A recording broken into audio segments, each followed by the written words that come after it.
Dane Brugler of The Athletic released a new mock draft, has Jeremiyah Love of Notre Dame going to the Titans. He broke Nick's heart with that. At 4. I'm not all Joined Cam Ward and OC up. Brian Daboll. You got so upset you wanted to do this. No, you're furious.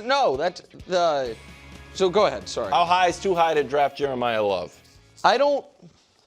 So I think it is more team dependent than you can't take him 3rd, but you could take him 5th. Like I think, and the Raiders probably showed this last year in a pick I really liked, that there are some teams that actually aren't ready to draft a running back. That's right. You know what? They have that. I agree. It is not that running back doesn't matter. It's not that a running back can't be the best player on your team. But if your team has enough other just glaring holes at what are more high-value positions, you need to use... And even positions that'll keep that running back from shining. Right. So, listen, the Raiders can't draft him at 1. They just drafted Genty, and they're drafting Fernando. I think it would be malpractice for the Jets to draft him at 2. Yes. And they just franchised. Breece Hall. I think Arizona has far greater needs. Agreed. And I think the Titans have far greater needs. There's only 2 players. There's only one player on the Titans I love, Jeffrey Simmons. And there's only one other one that I think I might one day love in Cam Ward. Like, I'll just leave it open for that. But if the Giants think they can address the offensive line in free agency, I think that would be reasonable. And if Washington thinks, forget the defense. The Giants are at 5, Washington's at 7. Forget the defense. We're just going all offense, and we want to give Jaden the best chance to succeed.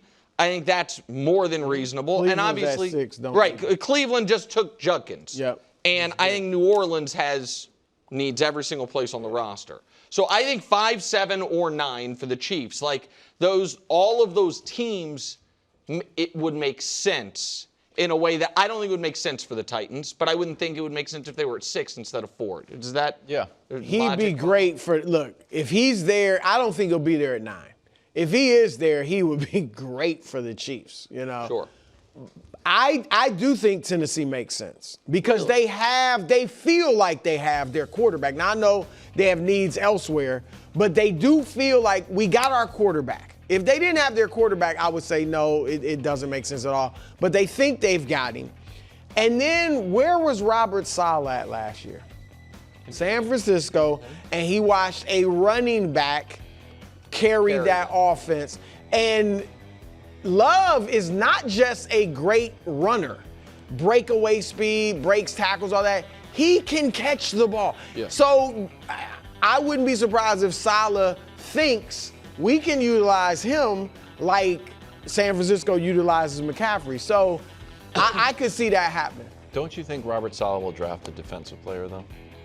I mean, Nick's right. They got needs all over the place. So it wouldn't shock me, but that wouldn't shock me either because I think you think that would be valuable. And this guy, sometimes some running backs we know are special. He looks special.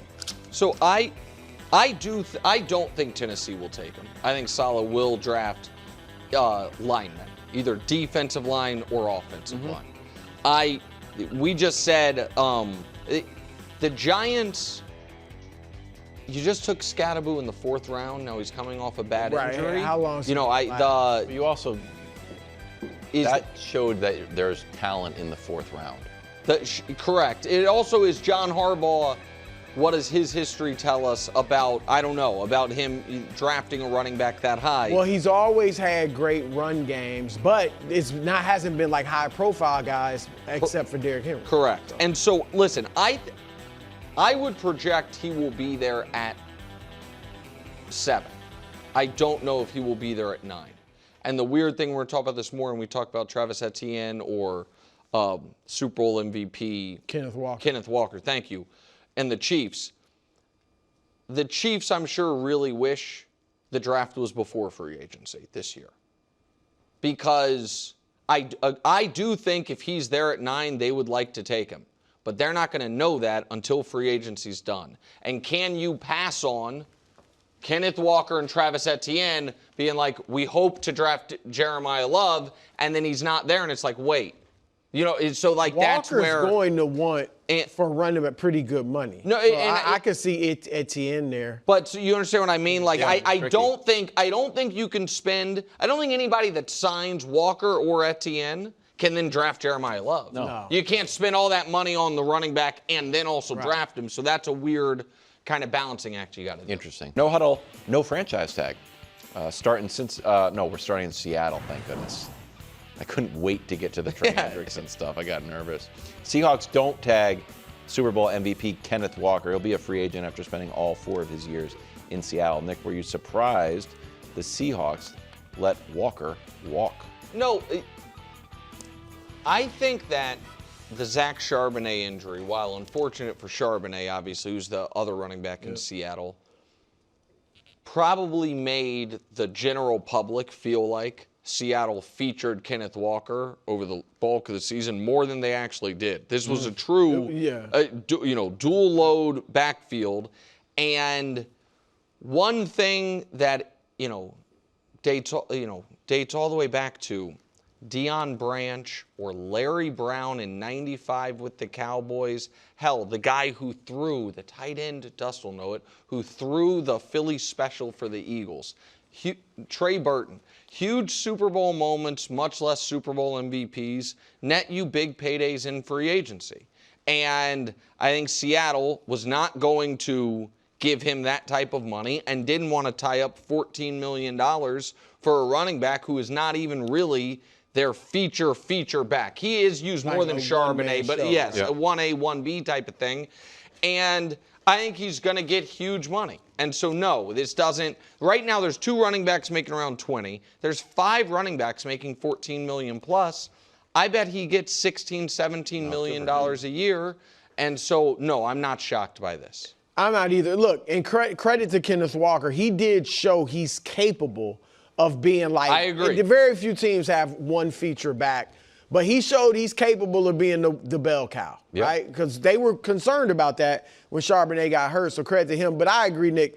And I don't think it was necessary to lock him up at $14 million a year. Like they got other things they need to do.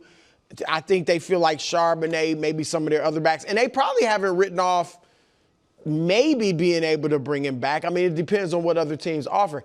I'd be a little surprised if he's at 16, 17. Derrick Henry's making 15. I don't think he's more valuable than Henry. He played great. He obviously was great in the Super Bowl.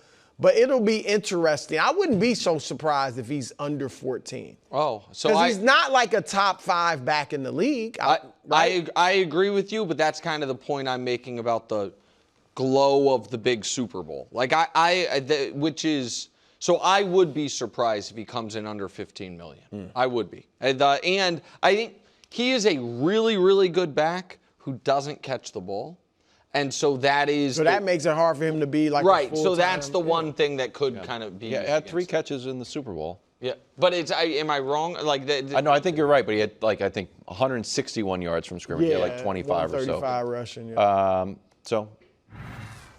Super Bowl kind of hurt my feelings. Yeah, totally. You're sillying over it, man. Here's our guy. Not great. We're in Cincinnati. You know what will make you feel better? Bringing in this big galoot to the Patriots. Trey Hendrickson's now a free agent. Down year last year, marred by injury. Only had 4 sacks. He missed 10 games. And prior to that, he was around 17 in back-to-back years for a Bengals defense that, check my notes, wasn't good. What's the best landing spot for Trey Hendrickson?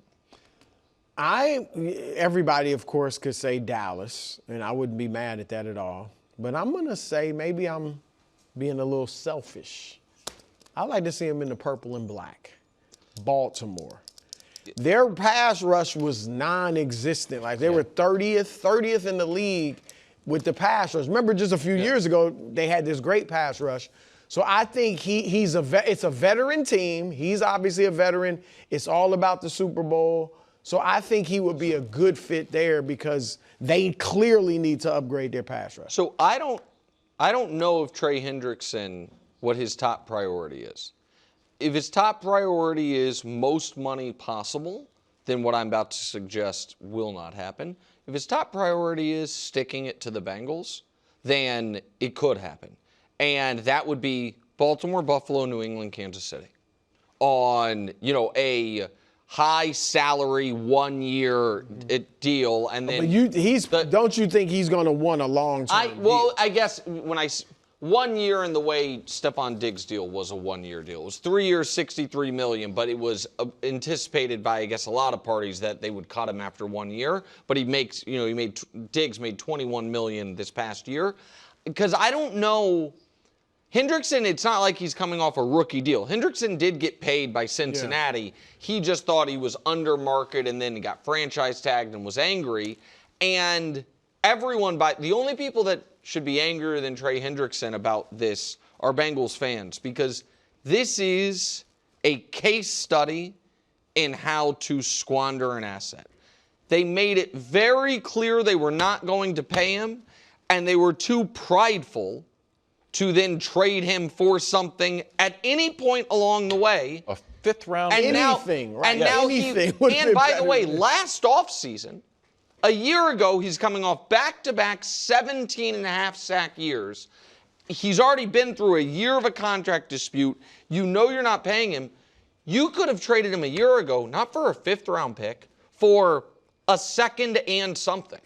Like, he was considered one of the top pass rushers in the league, and they didn't do it. And so, if you're a Bengals fan, you have to be so mad at this process here. Like, this is, to me, and again, I know this is the opposite of what the Chiefs did with McDuffie. With McDuffie, they're like, all right, this is his final year of his rookie deal.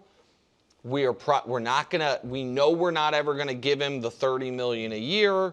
We're gonna trade him at his value at the absolute highest and, get the return, instead of being like, no, play this year out, then next year be angry we don't give you a deal, we'll franchise tag you once, and then you walk for nothing. Like, Joe Burrow should be so frustrated in this. But I do think there is a chance he signs with a different AFC contender. It'd be interesting. It's also possible, to your point, he goes to Dallas or goes somewhere just for the most money. He's 31. Yeah. And the contract, we joke around, we've covered a lot of his dispute with the Bengals. Missing those 10 games, if he was on a team that has a real playoff push, do you think that he could have... that he could have been back for the end of the year? Maybe. I'm not saying, but I think he was extra, let's say he prioritized his health for a team that... Which he should have. 100%. 31, though? 31 for pass rusher isn't 31 for wide receiver or running back, but it is, to me, more of a year-to-year spot. Yeah. Next up, the Prince losing a member of his court. Travis Etienne rushed for 1,100 yards, bro. 7 touchdowns, also caught 6 touchdowns. Almost had 300 through the air. Nick, what is the best spot for Travis? He's not necessarily leaving. I think he's leaving, and I think this is where I could see the Chiefs doing something. I don't think the Chiefs can sit out running back free agency and just be like, man, Jeremiyah Love at 9, because there is real reason to fear he will not be there at 9, and there is also real reason to think he could be there at 9 and not be the best pick, because Reuben Bain or a marquee pass rusher, or maybe they love one of the wide receivers and they're worried about Rasheed's future, whatever it is. I like this. If the Chiefs were to sign, a relatively big name running back, I like Travis more than Kenneth Walker because of pass catcher, his threat as a pass catcher, and his ability, I think, to be a real chess piece in that offense. So I think the Chiefs make sense. I think that there's I think Cincinnati, if they want to go, I don't like their running game as much as I think Brew necessarily does. I think that also Denver. You know what I mean? Makes sense. I'm not as high on R.J. Harvey as some, but I think Travis Etienne's a very good player. Not a great player, but a very good player. I agree with those teams make sense, and particularly the Chiefs. But how about Houston? But they just traded for David Montgomery. Oh, that's right. So I think that they wanted to. They clearly wanted to upgrade, but they traded for Montgomery. I like Montgomery better though. I like the Chiefs. I don't like this one at all for the Prince. I don't either. The Jags, like they didn't get over the hump. They had a relationship with college teammates. Yeah, they're not in This is what successful teams do. It's not the Trenton McDuffie story.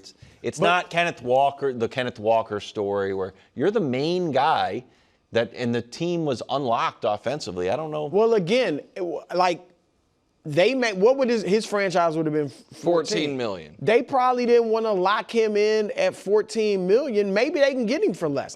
Who's giving him 14 million? Well, so that's the other thing about all these guys. It is to be reminded, usually when guys hit free agency, they end up leaving.